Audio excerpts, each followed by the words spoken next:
Good morning, everyone. Good morning, Miss Istoy. I am Mary Rose Sobrado from Group 1, and the assigned topic that we are going to discuss with you today is all about manpower and production planning. So, what is manpower planning? It is the process which includes forecasting, developing, and controlling by which a firm ensure that it has the right number of people, the right kind of people, at right place and at right time. It is also known as personnel planning or human resources planning. Asa kanus man sugdan ang manpower planning. It is ideally begins before the business starts operating. So, imo ni siyang planuhon before nimo start ang imong negosyo. Like for example, nagplano ka nga maghimo kag restaurant in that certain area, example sa city. Na ka sa city and then dool siya og mga kanang building nga daghang trabahante. So, o ang imong negosyo, imo sang sugdan is gamay lang sa kay kana siyang wala pa kahibaw og mukusog ba imong negosyo. So, kana siyang magkuha jud kag the right number of people. Gamay pa man imong trabante, gamay lang sa imong kwaon nga tao. So, ang pinaka-importante lang sa imong kwaon like cashiering, and then service crew, kanang serve, and then kana ta siyang tigluto, tigugas, mo man na siya kana siyang importante. And then at the long run magkadako na siya ang imuhang imuhang negosyo, mo nang muhire na pud ka og daghang tao kay mag-additional naman sad ka og daghang tao, and then right kind of people. So mo to akong giingon nga tawag ani niyang ug kinsa toy imong tan-aw nga masaligan nimo sa cashiering, so mo na nimo siya dito ibutang. And then og kinsa sa toy tan-aw nimo nga kana siyang expert siya diha sa luto, then dito siya nimo ibutang. And then kinsa toy kugihan nga manglimpyo, mo serve, so ngadto nimo siya ibutang. And then at the right time, so kanus-an ka dapat kana siyang mag-start ang imuhang negosyo, ngadto sad nimo siya dapat pa-starton og trabaho, or before mag-start ang business kanang siyang nag-fix pa mo sa inyong kwan, kinahanglan nag-duty na sila kay to prepare sa mga butang before sa imuhang opening day. And then the right time sad usasad is that kana siyang kanusa sila mag-start, what time sila mag-start sa ilahang duty, and then kanusa sad pila sila ka hours na mag-duty sa imong trabahoan. Mo na siya kanang importante sa na siya. And then kanang tawag ang human resources kay kana siyang crucial sa na siya kay kinahanglan imong mga trabahante imo man na silang ampingan, dili man sad sila nga kanang imura po na silang yanuhon. Kinahanglan nasad kay kanang right incentives, nasad sila yung mga benefits, and then once in a while imo silang i-treat out or mag-beach baka mo kana siyang kanang katustuis sa ilahang gipamati nga kanang kakapoy kay kapoy sad pa yang pagpanabaho. And then usa sa na siya sa kanang way nga mustay nimo imuhang mga trabahante, dili kay puro na lang sila trabaho, puro na lang sila mas stressful ba na sila. And then one more thing is that kana siyang ang manpower planning or pag-hire og mga tao is not just kanang sa pagsugod ra or before ka mag-start sa imong negosyo. Ongoing sad na siya. If musucceed ang imong negosyo, magkadako kay nindot imong serbisyo, lami imong sudan, then magkadako imong negosyo. So ongoing sad ang process o ang proseso sa pag-hire nimo og tao. Magka-branch out na ka kay kanang known na kay ka, so maka-branch na ka, so ongoing ang imong pag-hire og tao kay naapod bayay uban because kanang sa dili nila pag kanang tarong og dala sa ilahang mga tao, so manghawa. So mo gyapon magsige kag hire. So mas better nga imong i-keep imong mga tao kay nindot para sa usa ka kumpanya nga og tarungon nimo ang imong pagdala imong mga tao na sila right kanang mga sakto nga benepisyo. Isip usa ka empleyado nga imong ihatag, isip usa sad ka kanang tagiya sa negosyo. Ang imuha sang ihatag sa imong mga tao ang unsa may angay dapat ihatag sa ilaha kay kana siyang murag butang na to ba kanang break even lang mo ba. Bahala gamay imuhang mo man jud na ang mga businessman o kana siyang dagko nga kanang profit, but bisito it nga ang ato ang mga trabahante is kana siyang secure sana sila kay usa sana sila aside financially ang ato ang kinahanglanon sa atong pagpanegosyo. Ang human resources is one of the kana siyang important nga kanang factor sa success sa usa ka negosyo. And then that's all. And then the next to discuss about the qualitative production manpower requirement is Miss E.G. Castro. Good day, everyone. I'm E.G. May Castro, and I will be discussing the qualitative manpower production requirements. So, there are two manpower production requirements that the planner must consider: the qualitative and quantitative manpower requirements. But on this discussion, we will only focus the qualitative. So, what is qualitative production manpower requirement? So it refers to the qualifications, skills, knowledge, characteristic, and traits needed by a staff to fulfill the organization's goals. This pertains to determining the characteristics that define the effective quantity food production staff and matching this with potential candidates to the position. So we are all aware that every organizations or establishment has a goals. For me, having a goals, it can motivate us to improve or to kanang maningkamot to succeed and to reach that goals. And it's really important that organization, especially ng mga ang trabahante, it's really important that they are knowledgeable to their work or to their positions or how they should act, and of course to have a skill. So para sa every time that the task was given to you, you are flexible, you know how to do it. And by that, no, if we have the skills, we have the knowledge, no, we can fulfill the organization's goals. So the qualitative is involves actions, behaviors that are observed. So it is more about the behavior or the actions of a person. Both quantitative and qualitative data are important to HR managers because they provide a picture based on numbers as well as the feelings of workers. So, ang quantitative is all about the numbers. So, while the qualitative is all about the feelings or the behavior or the skills of the persons or the workers. There are three requirements in restaurant and hotels. The first one is the high-level competence and skills. So the higher the level of proficiency, the greater the skill and expertise. So the skills of culinary and technical skills, communication and social skills, and so on. Na siya mga skills that we should have in working restaurant and hotels. So the second one is the physical qualities. When we say physical qualities, it is what we see with the naked eye. They encompass anything you can describe about a person or group of people. Qualities of good grooming and endurance.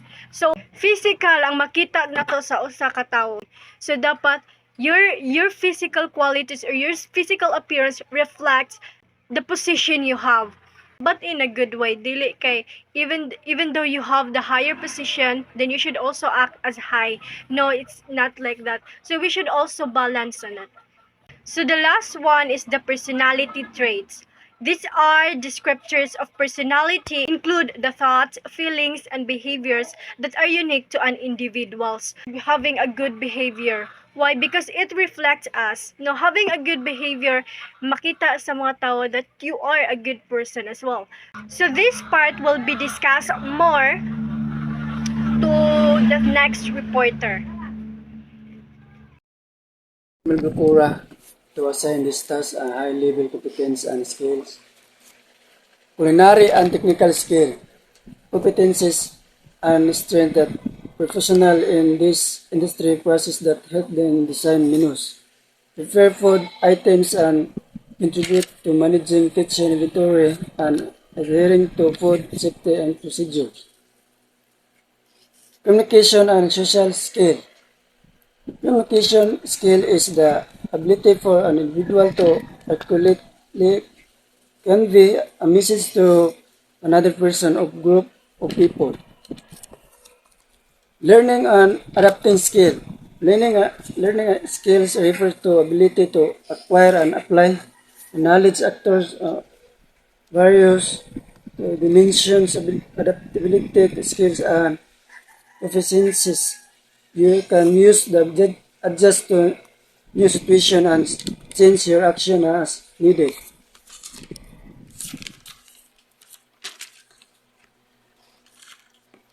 Management skills are abilities and traits needed to perform certain duties, usually as it pertains to overseeing a team, such as solving problems, communicating well, and motivating employees.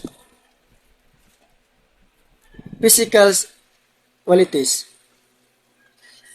Excellent physical health, the absence of sickness as well as an overall wellness of the body. Good grooming, well dress, clean and neat. Endurance, that ability to withstand hardship. That's all, thank you. So nasa di ay mga personal traits sa business, no, kung when you are handling or managing business. Number 1, customer service oriented. So what is customer service oriented? What does it mean to be? Being customer service oriented means having positive attitude and being eager to help when working with a customer. It also means demonstrating a willingness to provide a customer with the best service possible. So, kung natay customer, mangita maginan sila og kanang kanang tao nga willing bitaw mutabang nila kung magkinahanglan sila og tabang nga dili sila i-provide sila sa ilang gusto, dili sila pakyason, kinahanglan kanang nakay willingness to help with them para maka-satisfy sila sa customer service. Muna kita og customer service oriented. Number 2, team oriented. Dapat ang team magtinabangay. Efficient and organized. Dapat kanang dili ka langayan sa oras, o organized, dili gubot ka maghaluna og butang. Self motivates kanang kinahanglan i-prosige gid imong kagalingon bisan og wala na kay gana usahay, pero pagangalan nga na kay gi manage nga business imo i-achieve ang goal sa business. Number 5, self-discipline. Dapat na kay disiplina sa imong kagalingon. Number 6, quality oriented. 7, loyalty, honesty, dependability, and punctuality. So, ang pinaka-importante gyud ang honesty sa tanan kay mao gini ang number 1 nga ipangita sa customer ang pagka-honesty, pagka-honest. Production planning. Production planning describes in a detail how a company's products and services will be manufactured. So, ang kaning production planning, isa ni siya ka detalye sa isa ka company nga naay products or services nga ilahang gina-manufacture. A production plan defines the production targets, required resources, and overall schedule, together with all the steps involved in the production and their dependencies. So, ang kaning production plan, diha nakadepende ang isa ka company, kinadinha ang lista sa mga targets, sa ilahang required resources, o sa ilahang schedules. Naana po dinha ang mga steps nga involved sa ilahang production. There are 5 steps in production planning. So, first is the forecast and demand of your product. So, estimate your demand so that you know how many products you need to produce during a specific time period. You may have ready some confirmed orders for the next couple of months, but on top of that, you need to predict how many more may come. Step 2 is to determine potential options for production. Determine the different production options available to meet the forecasted demand of your product. For example, if you want to produce 100 shirts, you need to use a certain number of machines, human resources, materials, and time. Different combinations of these inputs can lead to different production in times and costs. Step 3 is to choose the option for production that uses the combination of resources more effectively. So compare the cost and time of each potential production options and choose the option that uses the most efficient combinations of resources. And that allows you to meet the product demand. The chosen option should maximize the operational capacity of your firm. Step 4 is to self-assess your performance. You want to ensure that your plan is working in a way that is intended. Monitoring and controlling is about comparing what is happening and what should be happening. Having a control system in place helps you detect problems as soon as they occur, allowing you more time to correct before it's too late. And the last step is to adjust. Be prepared to adjust the plan if needed. The production plan needs to be flexible to accommodate changes in customers' demands. Also, you need to take into account possible risks that may arise during the production process. Machine breaks, a worker gets sick, or a supplier does not deliver on time. And have a risk mitigation plan. Menu planning. Meal planning or menu planning is defined as a simple process which involves application of knowledge of food, nutrients, and habits, and it's like to plan wholesome and attractive meals. So, meal planning or menu planning is a strategic process that involves the thoughtful selection and organization of food items to create balanced, nutritious, and appealing meals. So, by applying this knowledge and understanding, meal planning helps ensure that the meals provided are not only nutritious but also tailored to the specific needs and preferences of the individuals or families. This can lead to improved overall health, better dietary habits, and a more enjoyable daily experience.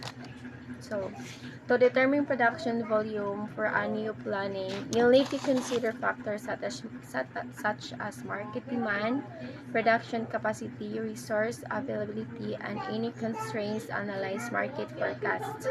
Conduct demand surveys can assist your production capabilities to arrive at an optimal volume that meets demand while maximizing efficiency and profitability. Additionally, consider factors that seasonality, competition, and any regulatory requirements that might impact production volume. So, mo siya nang mag-conduct ng survey para may bawan kung saan pagplano or kanang saan pag kanang ang imong matabang or imong mabenepisyo, and also still mo consider gyud ta og mga factors like seasonality, competition, ug kanang bisag unsang mga need or kinahanglanon sa mahimo makaapekto sa gidaghanon sa production. So that's all for the manpower and production planning.